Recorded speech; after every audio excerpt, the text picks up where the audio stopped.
that, it's Monica, like from Friends, or Mambo number 5. All right? Real quick, do we have any locals in the audience today? Not a single local in the audience today. Great, okay, love to see it. Do we have anyone that's ever been on this tour before? A few. Oh, great, love to see that. Nice to have you back. Okay, and then who here thinks they traveled the farthest to be here today? Okay, outside of Washington. Let's get an opening bid. Great, okay. Okay, so let's start here. Where you guys from? Texas. Texas, great. Okay, did someone come farther than Texas? Miami, all right. Oh, yeah. they got that, did it? Okay. Did anyone come farther? Oklahoma, yeah, what we got over here? We got Massachusetts, yeah, what we got? Georgia, okay.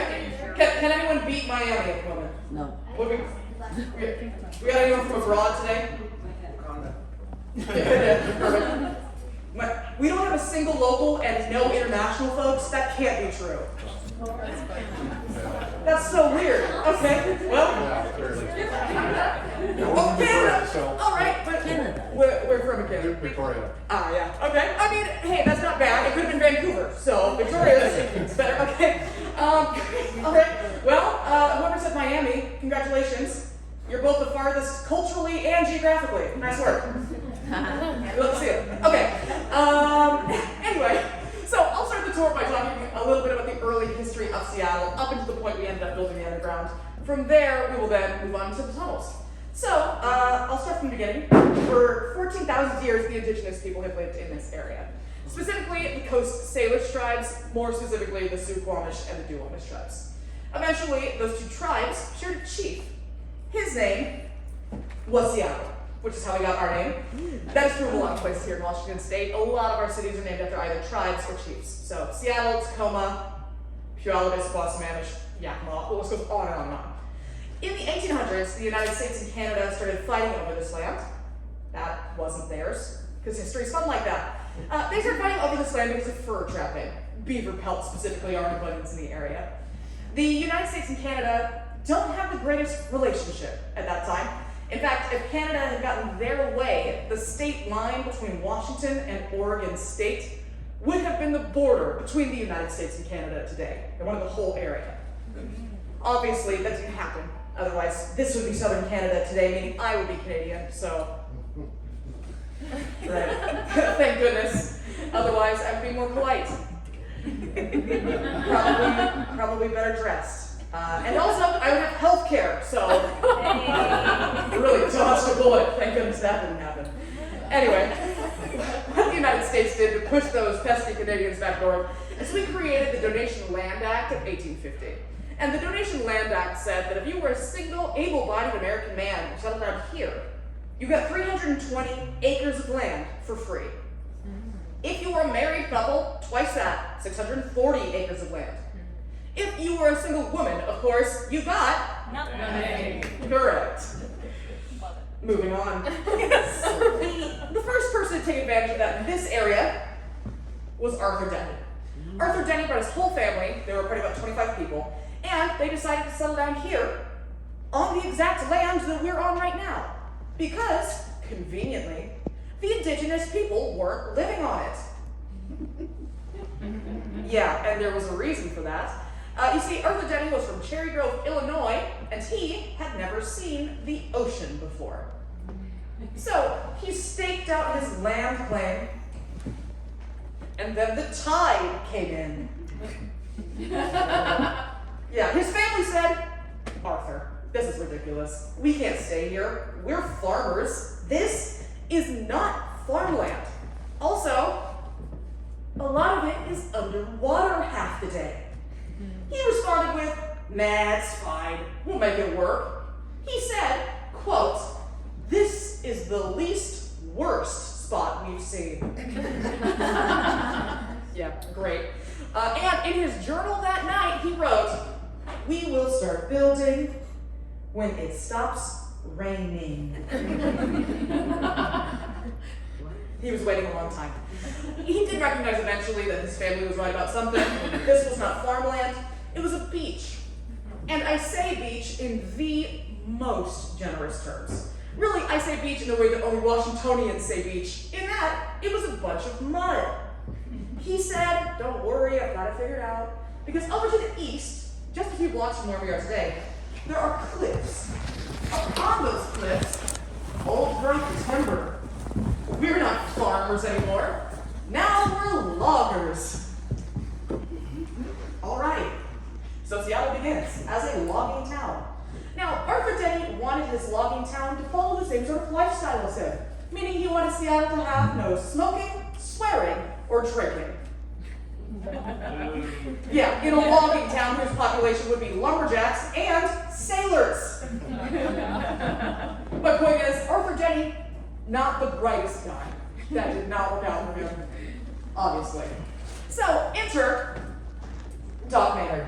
If you can't see Doc in the corner here, just picture Abraham Lincoln Vampire Hunter. You've got the idea. David Swinson Maynard was his full name. He was a medical doctor from Cleveland. He'd also been involved in urban planning in Cleveland, so he knew what you needed to grow your city. What he did is he started giving away pieces of his land claim for free. He said, start a business on my land, turn a profit in 90 days. The land is yours to keep. If you don't turn a profit, I'll kick you off, and I'll let someone else start a business there. And that was really successful. That worked so well that Doc was credited with many of Seattle's first businesses, including our first blacksmith, saloon, hospital, school, house of negotiable affections. All of the things you need for a thriving pioneer city, you know? Unfortunately, that also makes Doc responsible for this guy, Henry Yesler. Doc and Yesler met in a bar one day, immediately bonded over the things they had in common. They were both from Ohio, and they were both alcoholics. And Yesler is hammered. And he starts bragging about the fact that he has the blueprints for a steam-powered sawmill.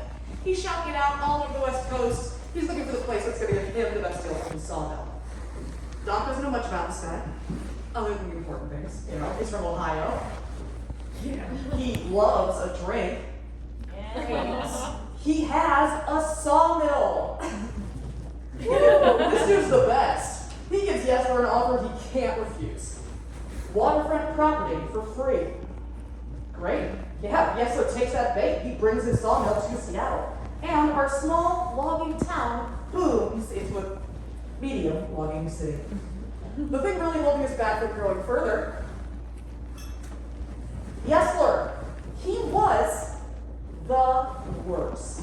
He was a liar, he was a scoundrel, he was a criminal, and he was a cheat. In fact, his contemporaries referred to him as the devil incarnate. That's the kind of guy that we're dealing with in Yesler here. Now, in America, what do we do to guys like this? There you have it. We made him the mayor immediately. And then he led us to bankruptcy several times in his first few years as mayor, so of course, we did the sensible thing. Re-elected. You know your politics. Amazing. Yeah, re-elected him was the correct answer. Now, Yesler had a problem. Several, actually. But his main problem was that his sawmill created a lot of sawdust. And he had to pay to get that sawdust disposed of. Not really Yesler's thing. Especially as mayor, he did not pay for stuff. So he decided he was going to help Seattle with one of our problems. And our problem was that we had built a city on mud. So people would walk along the streets and they would sink. Horses and carts would come along the streets. They would sink. We would then have to dig them out. It would leave this huge hole in the middle of the road. But we didn't really know how to fix that, so we were just living that way. Enter Yesler and his brilliant plan. He's got all this sawdust, we don't have these holes. He gives Seattle the sawdust for free to use as landfill. Yeah, generous of him. The problem is, sawdust is terrible landfill. Because when it gets wet, it rots. So Seattle started to smell very, very bad. It also looked bad. We had a visiting journalist come to Seattle. He wrote, they do not have streets in Seattle. They have intersecting rivers of oatmeal. Oh. That's gross. That wasn't even Seattle's worst problem. No, because Seattle's worst problem was that we were using outhouses. So outhouses, pretty straightforward, right? You know, you dig a hole, you put a shack on top, you use it. But what happens when you dig a hole at the beach? So the tide would come in, they would lift up the contents of those outhouses, and then all the sewage would just flow out into the streets. So now we had raisins in our oatmeal. Right. So over in England, there was a man who was perfected the modern flush toilet. He didn't invent the toilet, but he did perfect it. He had 9 patents to make the toilet pretty similar to what we use today, and he has the best name in toilet making history. Well, I'm hearing it already. Yes, say that? Wow. It is correct. Wow, a lot of students toilet history today. Yeah, Thomas Crapper. Genuinely this man's name. Sir Thomas Crapper, in fact. He was British. Sometimes the British don't get along with the French. Toilet's a French word. He said, we're not calling that anymore. We're naming them after me. So we ordered 1,000 crappers all the way from England. It took a long time for them to show up. It actually took them 10 years to get here. Oh. But we were really excited when they finally showed. Because inside those boxes, things of beauty. White porcelain, blue hand-painted flowers on every cracker. Wow. There's a hole in the top. We know what that's for. There's also a hole out the back that we're less sure about. So if we look at the instructions, they say, attach crapper to city sewer system. Ooh. We don't know what that is. We have never seen one before. But we're determined here in Seattle. You know, we put our heads together and we make one ourselves. Quickly, cheaply, and out of wood. So we made one 6-inch by 6-inch wooden square sewer pipe that goes above ground to connect to all 1,000 crackers. How that works is that up on those cliffs, that has become the residential district. That's where the majority of those crackers plug into our one wooden box pipe. The sewage then goes down the cliffs on a gravity-fed system. It then oozes slowly across the low-flat business district here in Pioneer Square, and then it goes out to the bay where the tide takes it away. And then the tide comes back. And sometimes that tide comes back so high and so strong, it covers up our output pipe, making it a new input pipe. So we have sewage coming out from the cliffs day and night on a gravity-based system. You can't stop that. We then have salt water, sewage, and some very confused fish going back in the pipe via the tide. These two unstoppable forces meet here in the middle in Pioneer Square. And if you were on your crapper at high tide, and you reached up to pull the chain to flush, you were then blasted off the bowl as a geyser up to 6 feet in height came screaming out of your crapper. We didn't know how to solve that problem, so we lived that way for 8 years. We did eventually solve this problem. We actually solved it really quickly. We solved it in just one day. June 6th, 1889, Seattle caught fire and burned to the ground. That was an accident, not federally funded, but weirdly, people were not that upset about it. It is in the rebuild after the Great Seattle Fire that we end up building the underground, which is the reason we're all here, and it's where we're headed to next. So, a few things before we go. First, we are not coming back to this room. Don't leave anything behind. If you do, you'll never see it again. Make sure you have everything on you. If you have cell phones, please make sure they're on silent so they don't go on during the tour. You won't get good reception in the tunnels anyway, so may as well put them on vibrate so they don't interrupt the storytelling. Really, folks, when we're all crunched together in the tunnels and you're the single person that's phone is blaring really loud, it's gonna be super embarrassing. So just, catch them while you can. You are allowed to take photos. If you're encouraged to do so, we ask no continuous video recording while we're down in the tunnels.